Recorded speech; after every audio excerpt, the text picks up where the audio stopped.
What's up, and welcome to episode 41 of the Travel Like a Boss podcast. I'm here this week with Sabrina Iovino. We actually practiced that about 4 times right before it aired. So, Sabrina, welcome so much to the show. Thank you. I'm happy to be here. Yeah, so Sabrina is with a really popular travel blog. It's justonewayticket.com. And the way I found her actually was somebody posted an income report. Well, I guess you posted an income report of how much you make from your blog. Exactly, yeah. When I read it, I was like, this is really cool. I really like it when people are very transparent and show exactly, what they're doing. And most people, they dream about making money from a travel blog, but none of them actually make any money. So you're different. Well, it's not that easy to make money with a travel blog, that's for sure. And it didn't happen overnight. I think I was into blogging for at least 6 months, and then I earned my first $5 or something. Mm-hmm. But from that moment, it continued, and it almost doubled every month. Like, it was in the first month maybe $5, the month after 10, the month after 20, and another 6 months later, I was like, wow, this is actually cool. And another few months later, I was like, okay, we can quit our job, like me and my partner, and we can just move to Asia and continue blogging from there. I think that's really cool. So we're gonna get to that story because. So I just had coffee, I guess, with Sabrina here in Chiang Mai.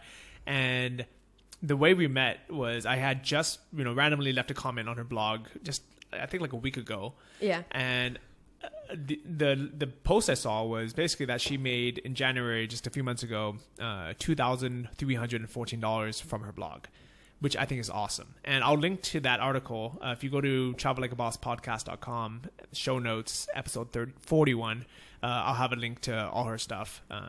But that's a lot of money. I mean, that's a full-time income for 2 people to be able to afford traveling anywhere in Asia or pretty much anywhere. Yeah, definitely in Asia. It's easy to continue with this income. And I have to say, this was in January. Right now it's higher, actually. Wow, nice. Yeah. Can we know that number? I had just made my reports for June, and I made it in euros. It was around 2,000 euros. So that's like, I think... $3,000. Almost, a bit less, 2,800. That's good. Yeah. And the thing is, that's location independent. So you can do that while traveling.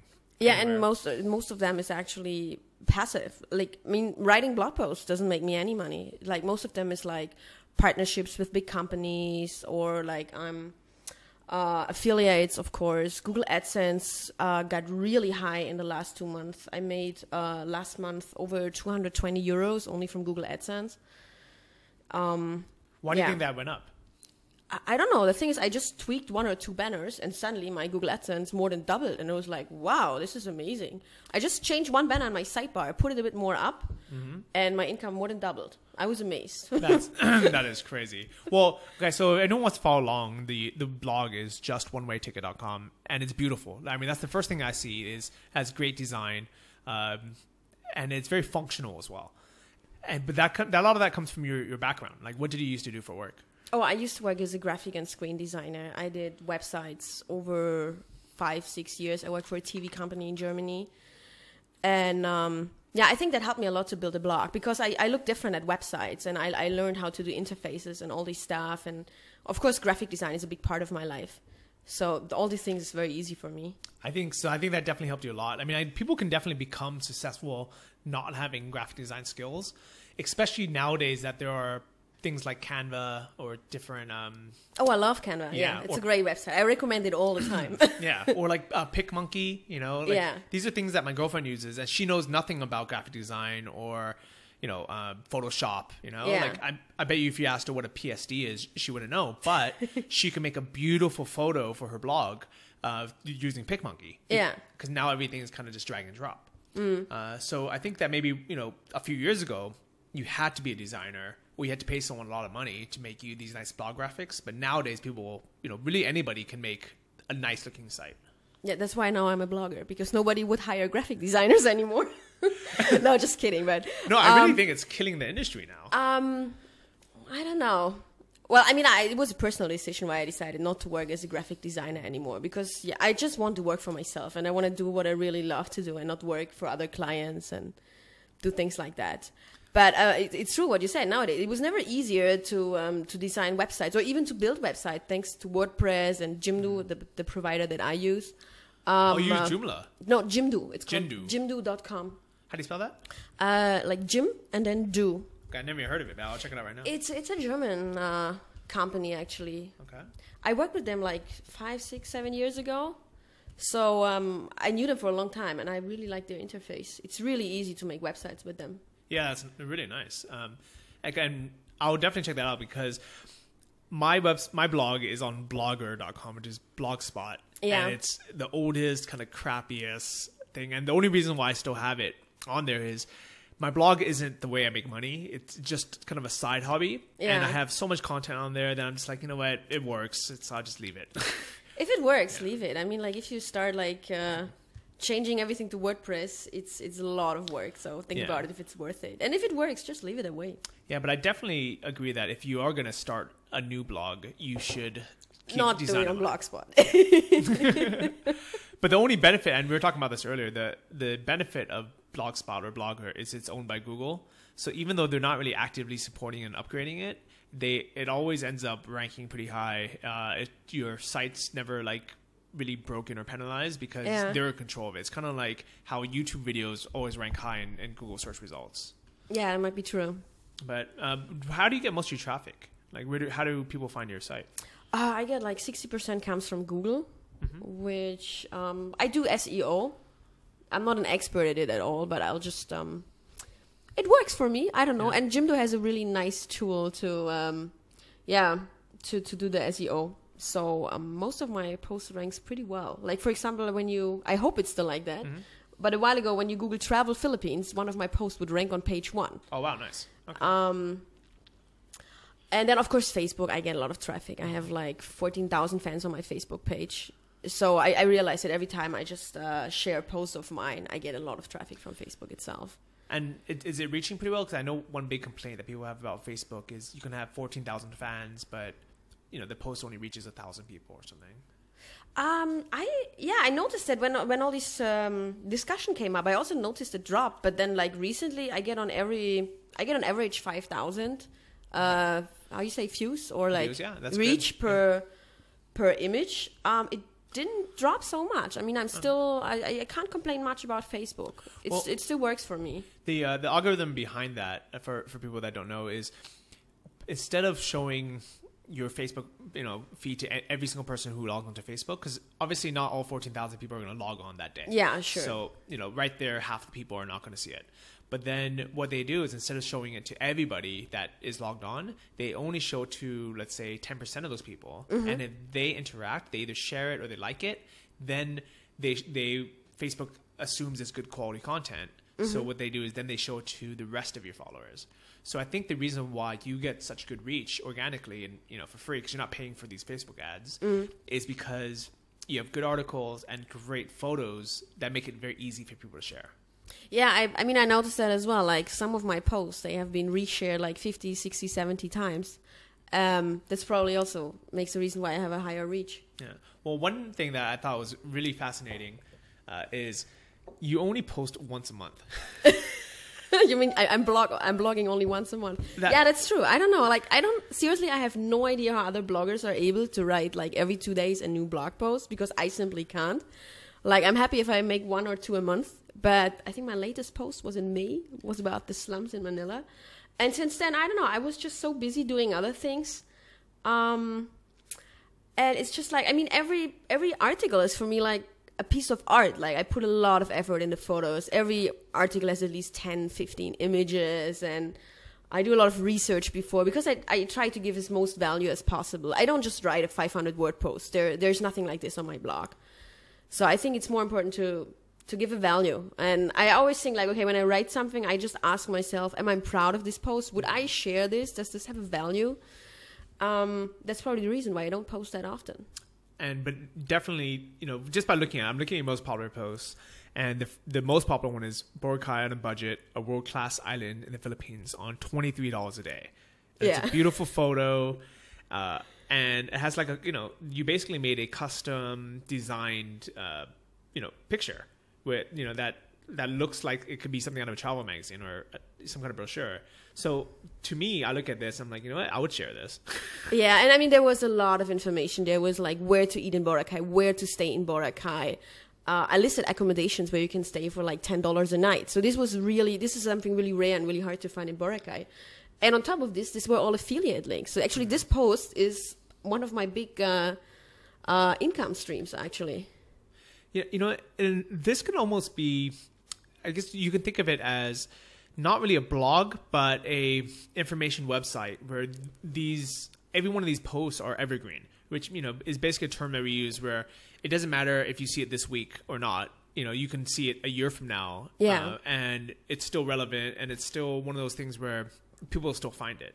While on a normal blog, like let's say with my blog, because I update so often, if you're trying to find something from a year ago, you can't find it. It's just gone. Yeah. So I think that's actually one of the downsides of blogging too often is your stuff kind of gets just hidden away. While with yours, I mean, the very first thing I see is on the right-hand side on your blog, you know, you have all the countries listed. Like, and it's not, you know, 50 countries. You have like 8 countries that you blog about. And if I'm interested in the Philippines, I'll click that. If I'm interested in like Turkey, I'll click that one. And it just makes it a lot easier for people to find your stuff. Like, for example, I have 12 posts that I did when I was in Cambodia. I did a daily blog every single day I was in Cambodia for 12 days. But I guarantee you cannot find that on my blog. But what did you write every day? I basically just wrote what I did every day. So none of them were, you know, super well thought out. It was just, for me, it was fun sharing that experience, what I did. And there was actually really good information. Like one day I went to Angkor Wat, you know, so I wrote like, you know, what the practical information about how much I paid, what to do. And then the next day I wrote doing a little village tour on a bicycle around Siem Reap. And, you know, because I wanted a day off of the temples and the normal touristy stuff. And then the next day I was like, you know, I want to fly down to the islands. And I found this cool island called Koh Rong. And the next day I went scuba diving. So it's all, you know, all these cool things. But instead of posting, you know, 12 different blog posts, I could have just posted one. An ultimate guide. Yeah. Ultimate guide to Cambodia. Yeah. And I think it would be better in the long run. Like kind of what you did. If I really spent time with it, I made like a nice photographic. I noticed you even have really nice videos of it. And if I like, you know, spent the time and actually, you know, instead of just recommending places, I took the time to put an affiliate link for that hotel. Say, this is the hotel I recommend. And then if you book it through there, then I get credit for it. Yeah, and I think that's actually much smarter. So that's main reason why I wanted to have you as a guest this week, is you're one of the few people doing blogs correctly. I'm trying. But I mean, I could write probably more often. It's just, yeah, it's hard for me to write. I have to say it. I'm not a writer by heart. Like it's something still difficult for me, and I do always a lot of research. And then, of course, I'm not a native English speaker, so I have my editors. And are you not? No. Actually, okay. So you said that you were born and raised in Germany? Yeah, that's correct. But judging from your website, I mean, the spelling and grammar is much better than mine, and I grew up in the U.S. I have editors. Yeah. Who do you like? Where are your editors from? Is it you outsource it or? No, actually, it's mostly like the more popular my blog became, I realized actually that people want to edit my blog post for a link back. Okay, nice. So you would see at the most of my blog posts in the end is a link thanks to my editor with the link back to their blogs. Wow. So I just made one time a call out, and I said, like, who wants to edit my blog post for a link back? And like, I got so many emails. So now I have a list where I choose every time from. Oh, that's But I have a super few cool. favorite ones, which I always know they do a great job. You know what's actually really crazy is I have an editor for my book because I published it without proofreading it or editing it. Wow. And all the reviews I got on it was that it was, you know, a really good book, had good information, but the spelling and the grammar was terrible. And you're native. And I'm a native English speaker. And actually, I think it makes it harder because I just assume that, you know, whatever I'm typing is fine. Yeah. But, you know, it's obviously it's not correct. So there's an English guy named Russell, you know, big shout out to Russell. He basically just messaged me saying, hey, I really enjoyed your blogs, but, you know, I took the time to edit it for you because it's terrible. And he sent me, you know, my entire blog post re-edited. And took me 2 seconds to copy and paste it and put it back up. And I said, hey, thank you so much. And then I sent him a copy of my book. It's 12 Weeks in Thailand. And I said, hey, I don't know if you've seen my book, but, here you go. I hope you enjoy it. And he responds back saying, hey, I love the book, but, do you want me to edit this as well? So now you have an editor. Yeah, so I just somehow, found myself an editor. And it's surprising how many people out there just, maybe they don't want to be the one making the blog, or maybe they don't want to be the one kind of in front of the scenes, but they love to help out somehow. Yeah. Yeah, actually, I also had a friend of mine, an American guy. He was first also editing my blog posts. And then he said, I really got inspired. And maybe I should start my own blog. And now, actually, he's bigger than me. Wow, no way. He has like 40 or 50,000 fans on Facebook. I mean, he really rocked it. And he was a great editor. And I'm amazed. And I'm happy he started out because he has so much talent. His blog is idreamedofthis.com. You should also check him out. That's very cool. Well, okay, so I'm looking at your site, and I see a post that says, why I'm probably the worst travel blogger ever. And it's awesome that, it's one of those things where even though, there's 10 tips that you put that you can do to improve on your own blog, and you're still 1,000 times, better than someone who doesn't blog at all, or most bloggers that, kind of just throw stuff out there. And I don't know, I think it's just cool that you are actually making a full-time living from this. Yeah. And that so many people dream about this. And what's even cooler is you did all this within a year. How did that come about? I don't know. I always say people were sharing my stuff for no reasons. I don't know. I was just sticking to it. And in the beginning, I was obsessed with my blog. Like, I wanted this so much. And I was promoting my blog as hell. I think what I always say, what is more important than writing a lot of content is promote your blog like hell. Okay. Go to the people who has influence. So when I was starting out, I only had maybe 100 readers a month. So I was going on Facebook and looking for pages which are big. And there was one page called Philippine Beaches. And I sent them links to my posts I've written about the Philippines. And they had, I think, 2 million fans. And they were like, hey, that's cool that you love our country, and shared all my posts. Wow. And by now, I'm a contributor for their website. Okay. And I can also write for their blog, and they would share all the stuff. And this is what I learned in the beginning. Even if you don't have the audience, other people have it. So go to these other bloggers who have the influence, who have a lot of readers, connect with them. And and if you write good stuff, then why would they not share it if it's good? And I always say, if I spam a lot, but the point is, if your post is amazing, it's not spam anymore. That's true. Yeah, I think spam is, people only get mad at spam if they click it and then they feel like there's, it's crap. So let's say if I get an email that says how to make $1 million, tomorrow, and I click it and then it's some, BS spam, there's no content, then I get mad. But if I clicked it and it actually taught me how to make $1 million tomorrow, I'll be like, yes, that's awesome. Send me this all the time. Exactly. So if you spam me and you send 50 Facebook, different, if I see your URL everywhere, 50 different places on Facebook, but when I finally click on it and it has really good information, has great photos and nice videos, then I'm happy that you I don't call that spamming. I call that just marketing. And at the end of the day, I really do believe that if you have good content, that's what keeps you up there. So I'm proud of you for being so, taking the time to make good posts. I love it. It's also, of course, like I said, the networking is important. And when I started out, nobody of all these big travel bloggers, they knew me. So I was trying to reach all these big travel bloggers, and I asked a lot of travel bloggers in the beginning if they're willing to give me an interview to tell me how they make actually money with their blog. One of my blog posts was called "I Want to Travel Forever: 15 Travel Bloggers Tell How to Do It." Oh wow, nice. So the thing was these 15 travel bloggers I interviewed, all of them were really big, and all of them had thousands of followers. So I knew when I interviewed them, they will also share the post again. So it was a snowball system, and this was one of my first posts, and also that helped me really to grow big and get a audience and grow followers.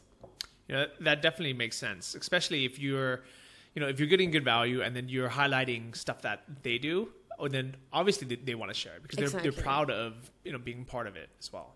So I like that. That's a good tip. So let's say someone is just starting out and they think, hey, this is such a great idea. They want to make a travel blog. what steps would you tell them to take? Oh, I mean, like, the thing is, like, you can never say what worked for me will work for you. First of that. I mean, and they're like, just Google how to start a travel blog. There will be tons of resources in the internet, and I do a lot of things different than others do. That's why I wrote this one post, why I'm the worst travel blogger in the world, because I don't follow all these rules. Like what I was reading in the beginning, one girl, she said, you have to comment every day 50 comments on other blog posts so they will find you back. Seriously, I don't have the time for that.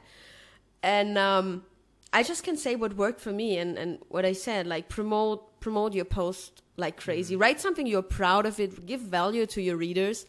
I think, people like to get help or make people laugh. If you're able to write funny stuff, that's also a good niche. And promote the stuff. Reach out to influential people and promote it. I like it. So kind of just looking at your site from a third party, I would say the things that you did really well and that anyone starting a travel blog should do is first take the time to research and write out good quality posts instead of just putting out as many posts as possible. Exactly. Second would be to have a really nice cover image that's shareable. So whether you use PicMonkey or Canva, or if you happen to be a designer, make sure you have a nice cover image for every blog post, because that's what people see. Like people, when they share something on Facebook, they don't see all your photos. They don't even see the video. They see that one main photo.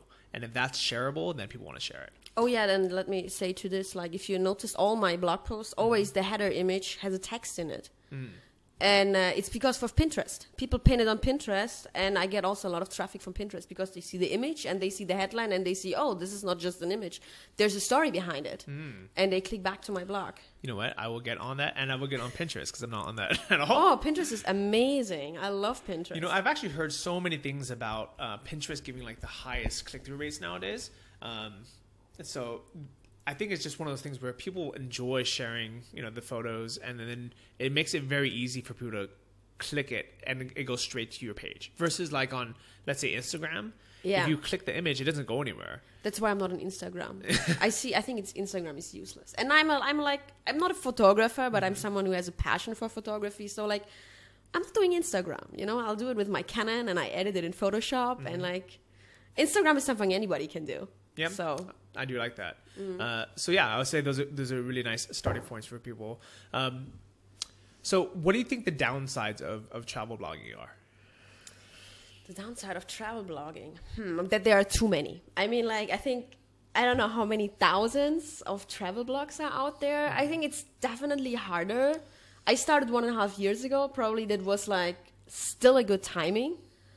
And it took me like almost a year to get into the top 100 or top 50 travel blogs. But it is getting harder because like there's so many out there. And of course, it sounds like the dream job. You're traveling, you get trips for free, and like. Well, let's talk about that. So, how many what trips have you gotten for free? Actually, right now we are cutting back because I realized nothing is for free. Firstly, this I just canceled yesterday another press trip. My first press trip was to Israel last year, to Israel and the Palestinian territories.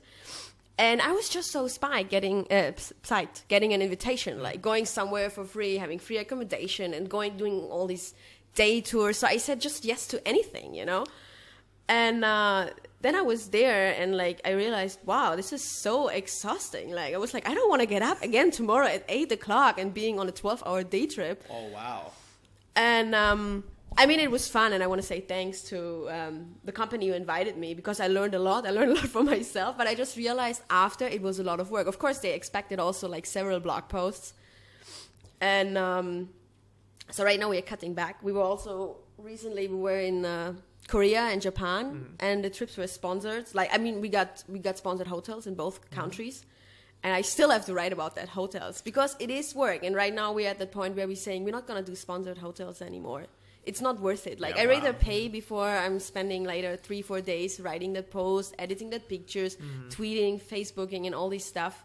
And on top of that, really ask yourself, does my readers want to read all the time hotel reviews? Yeah. So we're just cutting back from that. That definitely makes sense. And on the flip side, I just got back from 4 days at a hotel in Pai, and I'm, I just spent all morning editing a video for it. I'm about a blog post and photos for it.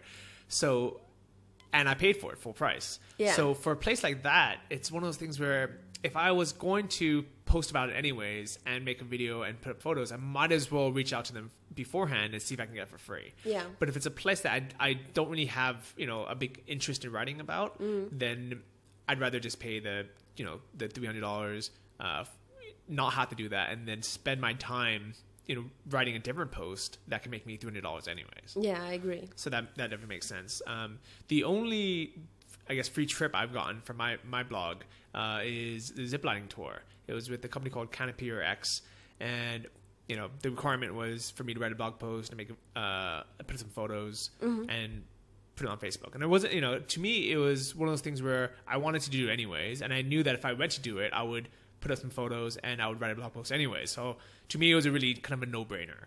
But I definitely understand what you're saying, where especially with you, because you really put a lot of time and effort into your posts. Yeah. So for me, it takes me, at the end of the day, it still takes like 1 or 2 hours to write it and post and everything. Yeah. But it's something that, I kind of just enjoy doing. I would just throw it up there anyways. So if it was going to take me 2 weeks to research it and put it up, then I definitely would not. Well, I mean, exactly. You have to exactly ask yourself, is it something I would do if I have to pay for it? And if the answer is yes, then go for it. But if it's like, oh, I'll just do it because it's free, then, there can't be a good outcome in the end. But I definitely agree that in the beginning, it sounds like the coolest thing in the world. Yeah, that was in the beginning the goal. I was like, oh my God, one day I will get free trips. And then it's all started like a few months ago that we got more and more these offers. And now it's like, I'm rejecting one after another because it's just like, no, we don't have the time for that. And like, they're asking for videos and like some of them, they want then 3, 4, 5 blog posts. It's like, no way. We don't do that. Like, I wonder if you can just give them your terms and say, a banner. Is that what it? Okay. That's what I was thinking. A banner would be maybe a better idea. Maybe a banner, and you could say like one Facebook post or like. Exactly, social media and banner. I'm trying to right now. I'm thinking about that, to offer a banner and social media promotion instead of like blog posts, because honestly, especially these hotel reviews. I think you can kind of ruin your blog if you just write all the time hotel reviews. Especially if it goes on your main page. I wonder if there's maybe also you can have a subsection of your blog where it says like hotel reviews. That's what I did. Yeah. Yeah. So then it doesn't go on your main page and kind of ruin it, because it's true. Because if someone, let's say they're looking for a specific hotel, or even in the city, they're looking for say Chiang Mai hotels, they will find that regardless if it's on your main page or not. Yeah. So why clutter it to the 99,000 other people that are reading it that don't care about it. Yeah, so. And I think a single blog post about a hotel is not very useful. A good idea would be, for example, 20 hotels in Chiang Mai for less than $20. And this also, you can just connect with affiliate links, and that would be a great value. People see, oh, cool, there are 20 cheap hotels, and you're even better if you add to every hotel photos. And that has a way better value than writing a single hotel review about one place. Yeah, 100%. I do agree with that. I like the way you think as well. So I just came back from a hotel in Pai. Have you been up there? Oh, also many, many years ago. Yeah. Well, it's changed so much, I'm sure. So Pai is kind of like this, kind of hippie backpacker. That's what I heard. Yeah. Is it still a hippie village? There are some hippie people that like it because it's so chilled out, but it's completely different now. Now it's more like there's a lot of families there. There's a lot of young backpackers still, but it's so small yet so spread out that you actually never see anyone. This weekend was some kind of Buddhist holiday where everyone got 4 days off of work. So my girlfriend had 4 days off of teaching English. So we decided, hey, let's go up to Pai. And also it was my birthday. So it was kind of just perfect timing. Happy birthday, belated. Thank you very much. So I think it was like 4 different people we had met had recommended a hotel called Reverie Siam. And every single person said the exact same thing. And they all said it was the nicest hotel they've ever been at. The service was good. The food was amazing. So they never left the hotel. So wow. Yeah. So I was like, you know what? Let's just stay there. I didn't even look to see what other hotels were in Pai. I didn't look at the TripAdvisor rating. I didn't look at anything. I just booked it. Yeah. And when we got there, it was the best food. And it's only been open for 6 months, so it's pretty new still. And we never left it. We stayed in the resort for 4 days. Like a package tourist. Yeah, I know. It's weird. And what was really nice is my sister, for my birthday, she phoned up the hotel and said she wanted to pay for our meals. But instead of, it ended up being all of our meals. But what she did was she actually said, I want to put $100 down in credit so Johnny and Larissa could eat there. Ah, that's nice. And I thought that was such a nice gift from her because it's something that we're actually going to use. Instead of sending me some junk, right? Yeah. But so we ended up eating there every single night. They have it's really hard to find cheese in Thailand.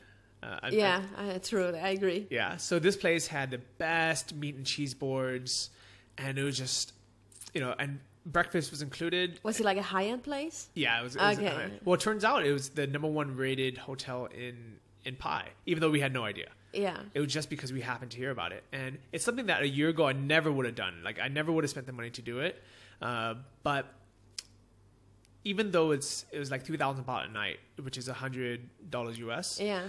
It's a lot of money for Thailand, but back in, let's say in Germany or in the US, for $100 a night, you can't get anything.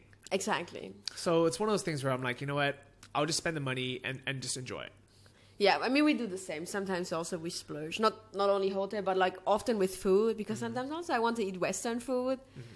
And because I'm thinking, hey, I mean, I can have here burritos. Maybe it's $6-7, but there's no way to get burritos at home for this price. So it's still a great value. Exactly. And, I think it's important sometimes to treat yourself and I think feel good. We enjoy it more when we're out here than we do back home. Oh, absolutely. Like if let's say had that same cheese board when I was back in the US, it wouldn't be that big of a deal because you can get cheese anywhere. Exactly. I'm sure in Germany that's just breakfast. That's just what you eat every day. But if you have a nice cheese board out here, you're like, wow, this is something you take a picture of and you'll share, tell all your friends about. Yeah. So speaking of Germany, I'm going there 3 weeks from now to Berlin, which you said you spent some time in? I was actually just 2 weeks ago. I was in Berlin. I still live in an apartment in Berlin, so I go back every once a year. Okay. And meet my friends and parents. I lived almost 6-7 years, and I moved to Berlin in 2004. Wow. Yeah. That's very cool.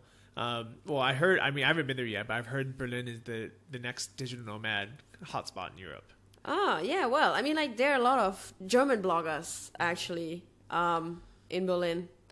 And, well, I mean, people either hate or love Berlin. I also wrote exactly a blog post about that, reasons why I love and hate Berlin. For me, I lived a long time enough there. I would not go back right now to Berlin. But, I think it's one of those things where... So, I lived in California my whole life. And there's tons of people who would love to go to California. I lived in San Diego, which is a great place. I lived in San Francisco, which is great as well for, internet, anything. Yeah. But I do not want to live there. And it's because I grew up there. So, I'm assuming it's the same thing with Berlin, where if you didn't grow up there... it would be, wow, this is such a cool place. Oh, well, I didn't grow up there. I went there the first time in my early 20s. I went there for a weekend, and then I grew up in the south of Germany. And a weekend in Berlin was enough that I came back to the south, and I quit everything. And 2 months later, I moved to Berlin without even having a job or knowing anyone there. It was just an intention that said me move to Berlin, and it completely changed my life. It was one of the best decisions probably, because then also, I really picked up with my job and worked as a graphic designer, and the opportunities in Berlin were just much better than in South Germany. And I think also I became more open-minded for traveling and all these stuff, things that never even occurred to my mind. I started traveling late, when I was 25. I went the first time abroad. Wow. I was actually the exact same way where so I grew up in San Francisco, and for me to move down to Orange County or LA, which is still the same state, it's still California. To me, it was such a big move. I thought, wow, this is this is moving to another country. Exactly. I always say Berlin is not Germany because it's so international and so different than the rest of Germany. That's for sure. But that's what kind of sparks it all. So, wherever you guys live, if you've lived there for the last, your whole life, for the last 10 years, just move somewhere. Even if you just move to a different city, that will spark everything. That will spark some creative change. Yeah. I agree. So if you had to, let's say you had to stop traveling today, and you had to pick a place to live and to settle down, where would it be? Oh, I think the Philippines. Really? Man, Yeah, you know what? I definitely left pieces of my heart in the Philippines. Like, Okay, what parts of the Philippines do you like the most? it's really hard to say because like every time I go back, I mean, people, if you know, the Philippines is like made up of 7,000 islands, and every time I go back, we'll discover new islands, and it's a tropical paradise, and the people are so friendly there, and I think in the last 5 years I've been in and out to the Philippines like 7 or 8 times. And I always thinking like maybe one day I'm gonna live there. And I just love the culture. I love the people. They're so friendly, and the beaches are like probably one of the best beaches in the world. We spent some great time in Boracay several times, and also in the south where it's like less touristic. Siargao. I wrote a great blog post about Siargao. It's beautiful there. It's just amazing nature. I've heard so many nice things about Philippines. I've only been there for, I think it was about 2 weeks, and I was in the north. So I went to all the rice fields and went to the mountains, and I thought it was beautiful. I like the fact that everyone speaks English. Yeah, and that's a big advantage. that people are friendly. Things are pretty cheap, and the visa is really easy there. Yeah, exactly. So I really want to like the Philippines, but I think it's the food that I just can't get over. But I can't. You went to the Philippines and you haven't seen the beaches. I mean, like that's Yeah. like I think the signature for the Philippines, the beaches. So I will go back and check out the beaches. I'll go down and check out Boracay, and a lot of people I know are out in Davao. There's the guys from Empire Flippers, Justin Cook and Joe Minardi. They're out there, but they're coming to Chiang Mai. So Yeah. to me, it's one of those things where if it's so great in the Philippines, why is everyone leaving the place? Well, I mean, what you said about the food, I think the problem in the Philippines is like that the most accessible food, like street food and everything, is all very, very greasy and like either totally sweet or salty. You can have great food in the Philippines, no doubt, but if you pay more than like, for example, here in Thailand. In the Philippines, we always eat in restaurants. We don't really go for street food. Even most of my Filipino friends, they would not eat street food. There's not this street food culture like it's in Thailand, where you can get food on every corner and everywhere they're making spring rolls or noodles. It's just not that way in the Philippines. But you can have great food. Like the seafood is amazing in the Philippines because everywhere the coast is nearby. Yeah, and the 7,000 islands. So Yeah, definitely it's makes just you sense. pay a little bit more. It's still affordable, but yeah, I have to admit it's not as cheap as here in Chiang Mai. That's for sure. And the thing about Chiang Mai is I keep forgetting, like, because I've been here for so long, there's like little things like, for example, I'm sitting in a taxi and a monk gets on. Yeah. And like, you don't see that in Germany. No, you won't. And it's like, you drive by these beautiful temples everywhere, and it's things that you just forget about, and I think those are the things I'll miss the most.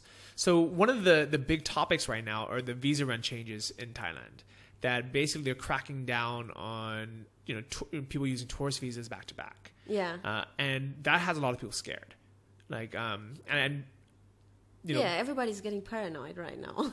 Yeah, and the thing is, you know what? Who knows what's going to happen? And literally nobody knows what's going to happen 6 months from now. So I just wrote a blog post about it. It's johnnyfd.com. And you can just enjoy yourself for 3 months and then worry about it. Because most of the people right now that I know that are stressing about it are not in Thailand. Like everyone I know in Thailand, they talk about it, but they're not really worried about it. They're like, okay, whatever happens, happens. All my friends that are stressed about it are back in the U.S. They've never even been to Thailand. They've been planning a trip for the last 4 years and never been. And I keep telling them, I'm like, this does not affect you. You're coming here for 3 weeks. Yeah. Just like, you don't even need a visa. Just show up. Don't worry about it. And I really think it's the mentality of people who actually travel and are actually here. We're like, you know what? If it does happen, they crack down. It sucks, but there's options. We can go to Davao. We can go to the Philippines. We can go to Cambodia. If they don't want us here, well, I find another place. Yeah, and it would be sad because I really love Thailand. There's very few places in the world that hit all the criteria: good weather, friendly people, cheap cost of living, great food, and access to things like mountains and islands. Yeah, and still, it's still very, very westernized. And also the transportation is very developed here. It's no problem to go by bus back to Bangkok. Everything is so organized here. That's also what I like here. Yeah, so I do love it here. But I guarantee you 2 years from now, 3 years from now, there's going to be another version of Chiang Mai somewhere else. It might be Siem Reap in Cambodia. That's still developing. Maybe Davao. It could be Davao. It could be Da Nang in Vietnam. Yeah, You know, Bali also. it could be Bali. Yeah. And I'm not worried because basically if you have a location independent business or even a travel blog like Sabrina and you're making enough money where you can afford to live, you know, in different places and afford a plane ticket, you know, we really have all the freedom in the world. I mean, even if you like, okay, so you're making $3,000 a month from this travel blog and it's passive and you're supporting you and your boyfriend, which is incredible. Yeah. You know, and if Chiang Mai tomorrow doesn't want you, you're like, oh, well, I can go literally anywhere. Yeah, exactly. Where would you go? Yeah, like I said, I mean, definitely the Philippines is high on our list, but I also would love to explore some new places. In 3 months, we are going to Penang, to Malaysia down, and have a look how it's there. And 2 months ago, we were in Tokyo, and gosh, we loved it, but I'm not sure if we could afford to stay in Tokyo a long time. Yeah, I'm but, sure Japan's But I was expensive. just thinking maybe we could just do it for like 2 or 3 months. I mean, like not forever, but I think 2-3 months we could also survive in Japan. I just love the culture there, and of course also the food. Well, I've heard that there's the islands in the south of Japan, I think like Okinawa. Yeah. And it's supposed to be a lot cheaper than Tokyo. Oh, interesting. Okay. You get the same, you get the same Japanese culture which you like, but you also get the beach. You get, it's an island. You get scuba diving, and it's supposed to be half the price. So maybe you might like that place. Okay, good to know. But I think there was just a typhoon. Wasn't there just a typhoon in Okinawa? Just a few days ago. Was it? Okay, I didn't look at that. I read something on the news. Well, I don't follow the news clearly, so okay. We'll see what happens. But there's just so many options, you know, and I would hate to leave Thailand, but it's nice knowing that, having some kind of business like we have. So I do drop shipping, you do blogging, but it's at the end of the day, we just kind of get money from, I don't know, these random places and just deposit in our account and we can use it anywhere, which I think is really cool. I'm sure a lot of people are curious how you actually make money from your blog. And the breakdown I saw was super cool because, to me, I kind of skipped over some of it. I just looked at the big numbers.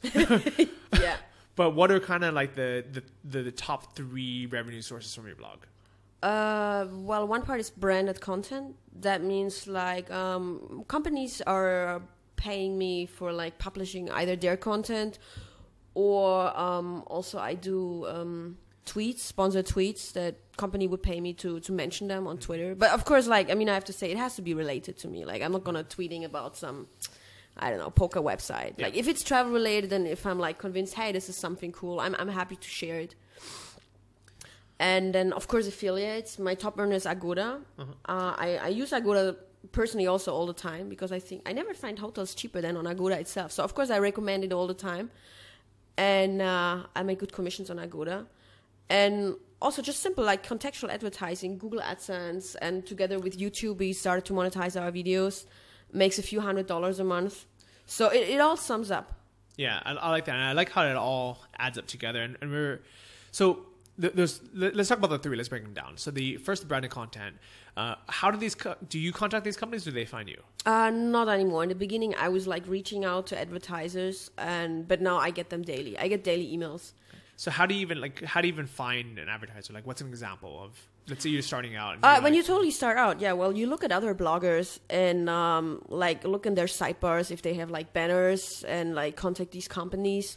Or just just contact other travel bloggers. I know most travel bloggers, they do this kind of sponsored posts and just ask them like, hey, are you interested in like swapping contact? Just send me an email. I'm happy to give you a few. Okay. I don't like these bloggers who are like keeping everything and say, oh, if you send me 5 contacts, I'll send you 5 back.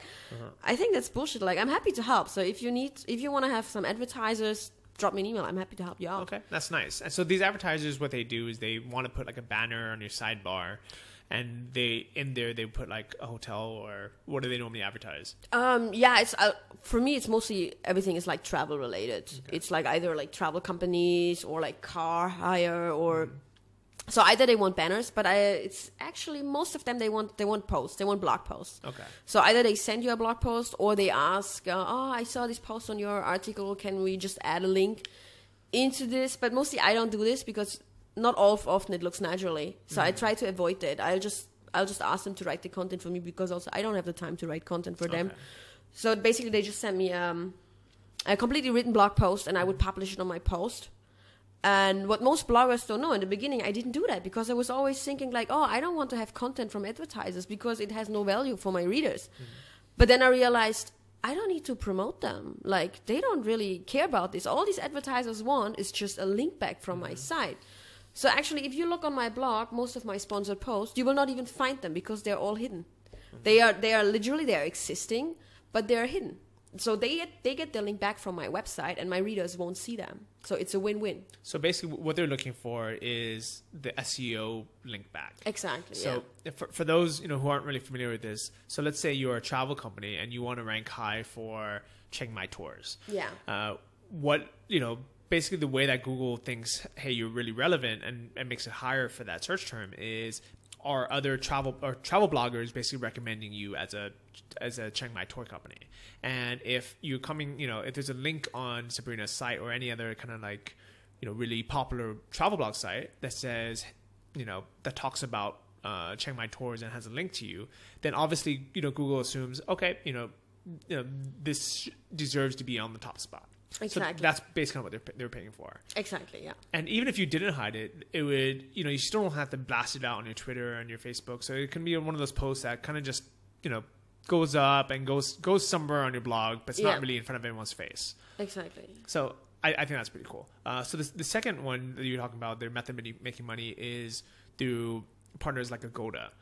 Which I actually signed up for as well. And, affiliates. Yeah. So I signed up for the affiliate, Agoda affiliate, because I saw that you were doing well with it, and to me, I was really comfortable promoting Agoda as an affiliate because that's the company I use as well. They're it's an awesome website. I mean, that's also important. Like, if you work with affiliates, promote things that you really think it's awesome. Otherwise, if you don't think it's awesome, nobody else will. Yeah, and at the end of the day, it's like, why would anyone buy it unless it actually is good? Right? Yeah. So maybe they might click it, but that doesn't necessarily mean they're going to buy it. And then if they don't buy it, you don't make any money. Exactly. So, for me, I have a recommended resources page on my blog, and every single thing there is stuff I personally use.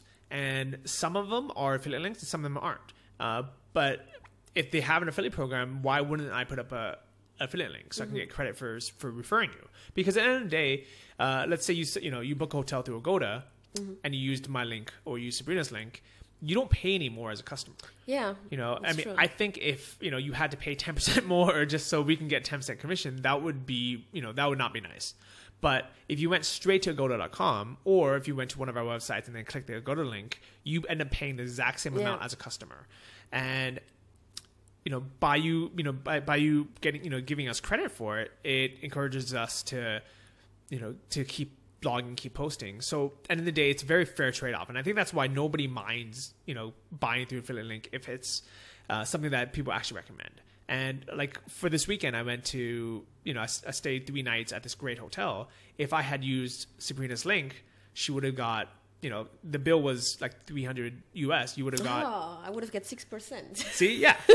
And I would have paid the exact same amount. So if I had known Sabrina, a week ago, I would have happily bought it. Now you need to go again to Pi. Okay. I told my girlfriend that we have to go back just so we can give Sabrina his credit. No worries. But I think it's really cool. I mean, so Agoda is basically the hotels.com of Southeast Asia. Yeah. I mean, Agoda is worldwide, but I can see what hotels are booked, and most of them are in Asia. Because I think they have better rates or just a bigger choice in Asia. But I also booked hotels in Dublin through Agoda, so it's worldwide. It's just more popular here. Okay. So that's a great way to make money is, promote an affiliate product that you believe in anyways. And I saw on your breakdown, that's the kind of one of the biggest revenue sources you get. I mean, from the last post I saw, you get $500 or more a month from just Agoda. Yeah, that's correct. And I think that's awesome. And then the third one that you said that you make money from is also Google AdSense, together with YouTube. Mm-hmm. Yeah. So for those who don't know what that is, it's basically, she puts a line of code, somewhere on her blog where Google, they decide what ads to display. The nice thing about this is it's probably the easiest out of the 3 because it doesn't take any work, and Google will automatically update the ads based on what, you know, the viewer was searching for right before they came to your site. So if they were searching for, you know, Vietnam hotels before they came to your site, that would be the ad they would show. Exactly. If they were searching for black anal dildos. I see all the time Chiang Mai in my banners now. Do you? Yeah, I see all the time rent in Chiang Mai.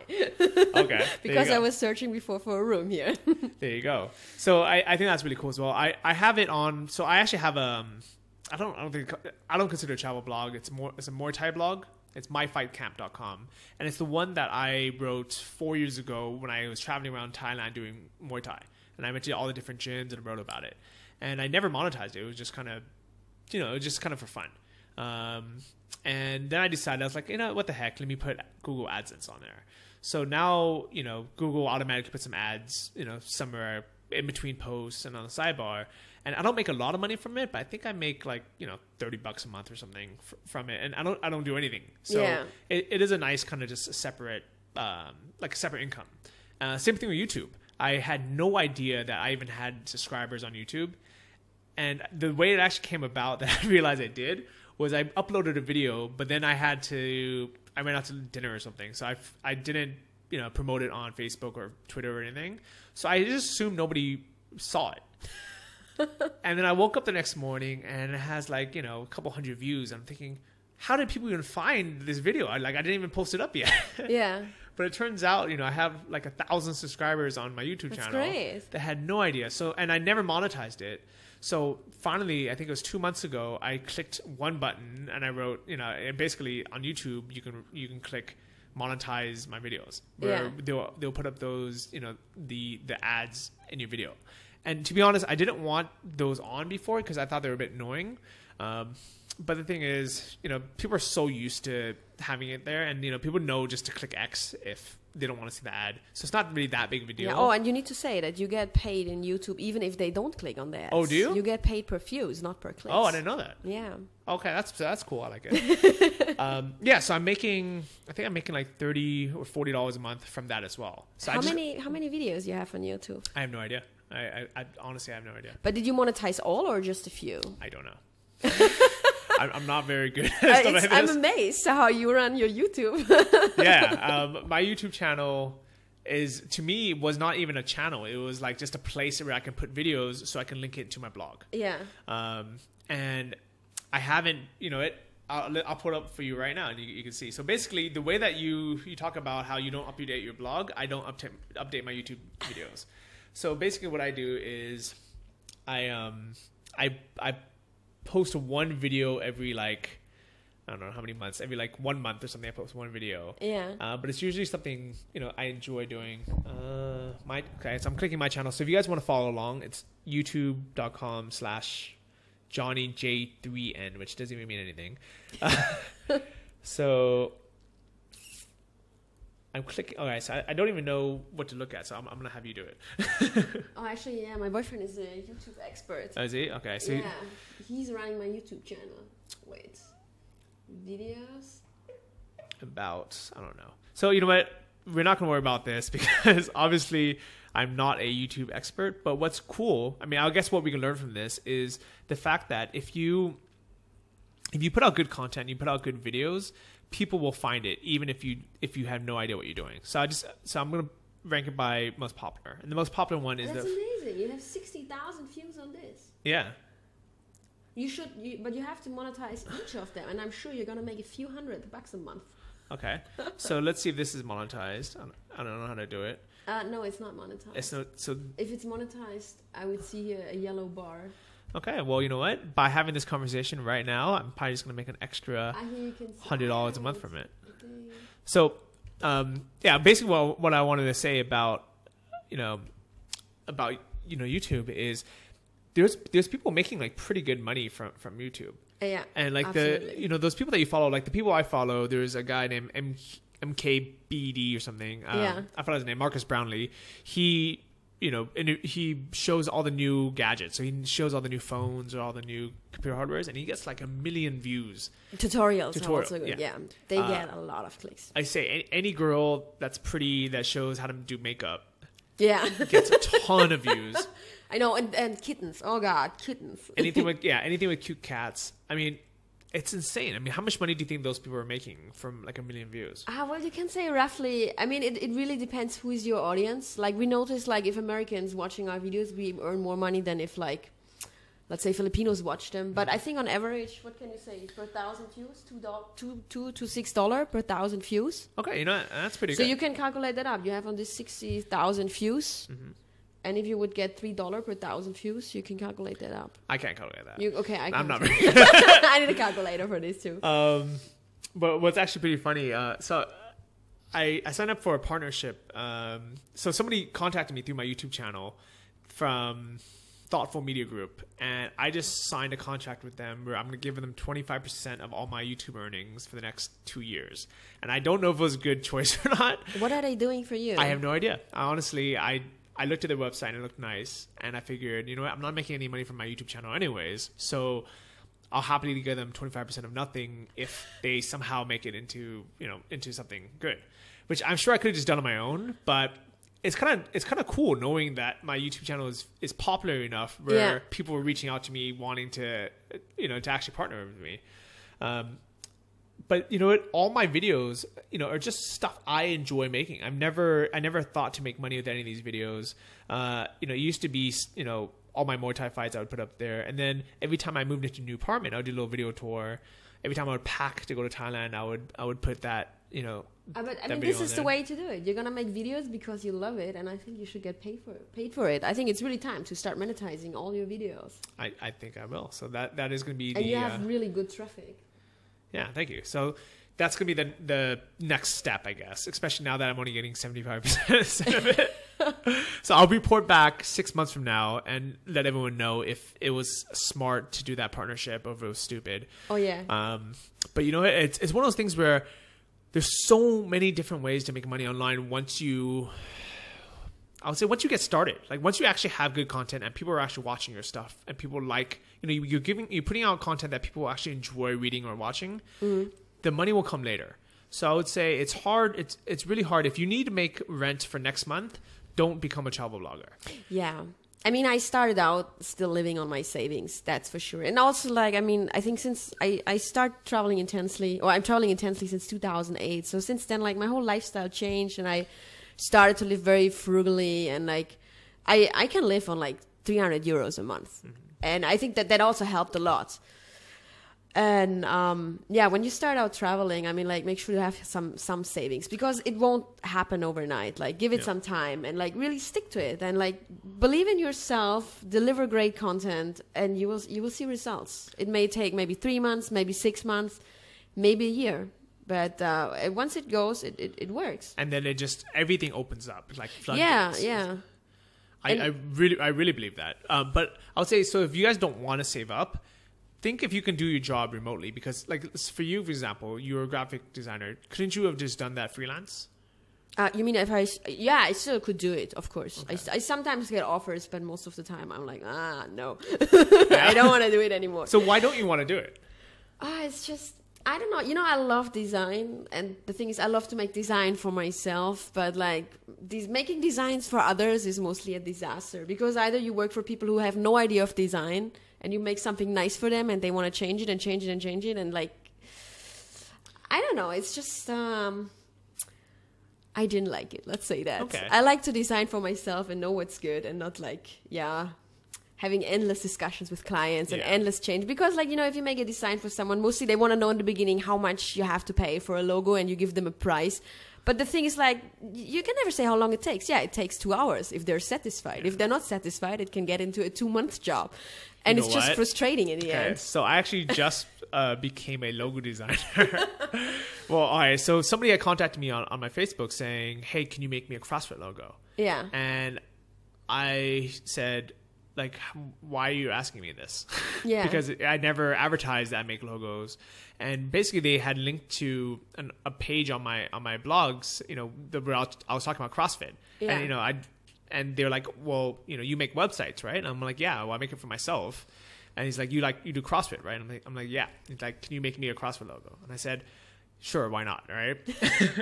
And I thought, okay, what can I charge them? What should I charge them? And I was thinking, you know what? I'm just going to outsource it to someone. It's probably not going to cost me that much money. You know, I just charge them a very small amount. You know, Yeah. I'm not going to say how much it was, but it was less than $100. Okay. Which in retrospect was way too little because the actual logo, the first round wasn't bad. It was like, it took me, you know, it didn't cost me that much to make, but, and I'm going to pull up the site right now to show Sabrina, but basically the first round was fine. But it's been 3 weeks, and almost, you know, every other day she emails me back saying, hey, can you make a little change? So, like, this is the logo I made for her. So, you know exactly what I'm talking. That's why I'm not going to make designs for others anymore. And, like, the little things, like, she decided, hey, I don't want it to be on a, you know, I want to be able to print it out on a T-shirt. Yeah. So, you know, it doesn't, you know, it's not going to look right with these colors. Can you change the colors? And I was like, okay, I'll do that. And then she said, okay, now we're going to put it on a banner that's, like, you know, 50 meters across. Yeah. You know, but the file size is too small. And then there's little things like there's like little distortion, you know, like artistic distortion in it, or different like low colors and things like that that just don't fit. So now this is like revision 8 of the logo. So this definitely wasn't worth my time. And the thing is, in retrospect, what I would say is I would charge a flat rate, and then I'll say you get 3 revisions, and after that I charge you X amount per revision. You have to charge per hour, and they are like very quickly satisfied. Yeah, that makes sense. So, okay, so for you to make a logo like this, what would you charge? Like I said, I don't do logos anymore, but I used to take like $400 for a logo. Okay. Something like this. So if I'm charging $100, I'm giving them a good deal. Yeah. I mean, what I would do, I would say like, let's say maybe $400, and I would make 3 different ones. And from my experience, you know, you make one which is really good, and then you just make 2 more, because like you have to present it. Always, it's better to present more than one. And the funny thing is, like, the client always chooses the ugly one. Wow. Always the one, you know, you just made within like a half minute, and not the one that you think is the best. Yeah. Well, you know what? At the end of the day, it's, you know, we are here to make the clients happy. And sometimes, you know, people like simple stuff. Maybe sometimes they don't always have the artistic eye for it, so they just want, you know, what they think looks cool. Yeah. So, yep. So that's my new side gig now, where I guess I made this website as well. Okay. It's not completely yet, because I'm waiting for them to send me photos and stuff like that. But, you know, I figure it's like one of those things where it doesn't take me that much time to do, because I'm so used to making websites for myself. What is this, WordPress? No, this is my own kind of secret back end. Oh, okay. Yeah. Looks good. Yeah. I mean, it looks nice. It's, you know, it's super functional. So, you know, I can, you know, and because it's actually cool for the clients, because we're in different time zones. So when they go to sleep at night, it's 8 a.m. for me. So I work on the site during, you know, normal times, from like, you know, let's say like before lunch or something, and I send them the update, and they wake up at, you know, 8 a.m. and they're like, wow, overnight this whole site is they don't know different. where you are. Yeah. And they have, you know, I think eventually I think I did tell them I'm in Thailand, because they found me through my Facebook page. Yeah, they probably don't know the time difference. Yeah. So, and they're just amazed. They're like, man, they're like, Johnny, I cannot believe, you know, that you spent, you know, stay up all night working on my site. So at the end of the day, you know what, instead of them paying $400, you know, for someone else to make a logo, or big firm to, you know, they pay, you know, $4,000 to make a website. Yeah. You know, I think it's a great way to kind of supplement your income. So the reason why I'm kind of bringing this up is, if you guys listening back home are working on, like, let's say a travel blog, you know, freelancing or, you know, doing these projects on the side is a great way to start traveling and be location independent now, while you're waiting for your travel blog to get enough traction to make money. I mean, I have to say, I would still do design if I have to. If my blog wouldn't make enough money, then of course I would still do design. But it's right now, I'm thinking like, I'm not chasing the money. It's like, hey, my blog makes enough. I don't need to make more. I can always make more money, but I don't have to. So, but I think that's a great feeling, because then it's like a backup, where if you know that if for some reason, and I don't see it ever happening, but if for some reason, you know, your travel blog shuts down overnight and doesn't make any money, you can always go back to working. I could, yeah, of course I could. You know, and the experience that you gained, you know, creating your travel blog, you know, I'm sure is even more experience than you did when you know, you have much more experience now than even when you were making websites full time back a few years ago. Yeah. Oh, actually, I also offer now coaching for bloggers, because I get all the time emails from like from people who start out blogging, and then I was like, hey, maybe I should offer coaching, because I don't have the time to reply all these emails. I'm getting every day up to 50 emails, and no, I'm forwarding them. I have there's a program called Plansify. Okay. So people can contact me and schedule a I saw Skype that. It's like phone me. coaching. Yeah, exactly. Does Planify take a big cut of it, or like what percentage do they take from you? They take, I think, am I allowed to say that? Yeah. I think they take 20%. That's a lot. Why don't you just have them PayPal you the money and then you just schedule the Skype session with them? I mean, Plantify is like, they just started out, but it's this platform. They have all these expert travelers and anything. So if anybody finds me on this website and comes through there, of course, I'm happy to pay the commission. Okay. But if someone contacts me directly through my blog, I could also offer that. I didn't do that. I just started with it out. And so far I had my first session with Plansify last week. Oh, nice. And did they find you through your blog or through... I'm not sure. I think they found me also I'm not sure, actually. I should ask You should ask them, because I took a look at it. Yeah. And it looks like you're one of the most expensive on Plantify. So am I? Yeah. So you're $50 an hour. Yeah, exactly. And a lot of other people are like $15 an hour. Oh no, wait. That's $15 is the 3 questions. There are two prices. One price is for like just sending 3 questions. Well, no, that was your price. But there's some people who, maybe they're not, maybe there's a good chance anyone that's going to charge $15 an hour to Skype probably isn't making that much money from their blog. All right. Yeah. Realistically. So, there's plenty of people on Planify that are willing to to do a whole hour and 3 questions for $15. But I don't think those people, really are experts, because they're not valuing their time. Yeah.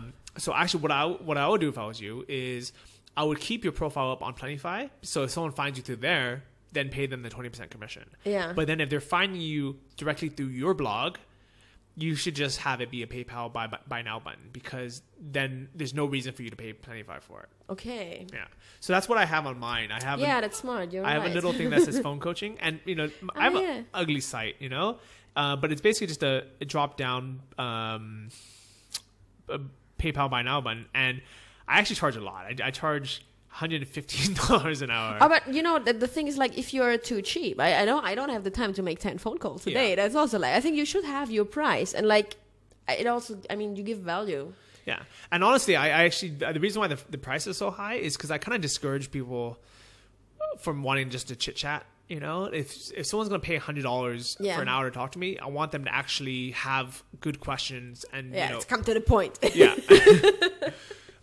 Yeah. So I'm actually surprised how many people actually buy this from me. So yeah. I think I've done about 8. I've had 8 clients now, and what's amazing is people actually like put up a phone post somewhere else, totally unsolicited, and said, "Hey, I spent $500 with Johnny, and it was worth it." So I definitely agree that if you, even for you can raise your price and really just have it say, you know what, if you're serious about making money through blogging, that then contact me. If you're not, if you just want to get started, there's free information out there. Yeah, I just started out, but I think you're right. And of course, this coaching, it sounds very expensive. You think, $100 an hour, I can do this for free. But yeah, you're gonna spend maybe 3 months on the internet researching, or you can have it in 1 hour and get all the and get everything straight to the point. Yeah. I would do totally the same. That's also the reason why we buy ebooks, because of course we can get all this information for free, but here we have it all concentrated, and we can read it in a weekend, and we gain more information that instead of wasting our time on the internet. Exactly. So let's not waste any more time on the internet. Let's wrap it up. Yes. Everyone, thank you guys so much for listening. So your website is justonewayticket.com. Yeah. And if they want to find you on Facebook, it's also Just One Way Ticket. I'll link to all this on the show notes. This is episode 41 of the Travel Like a Boss podcast.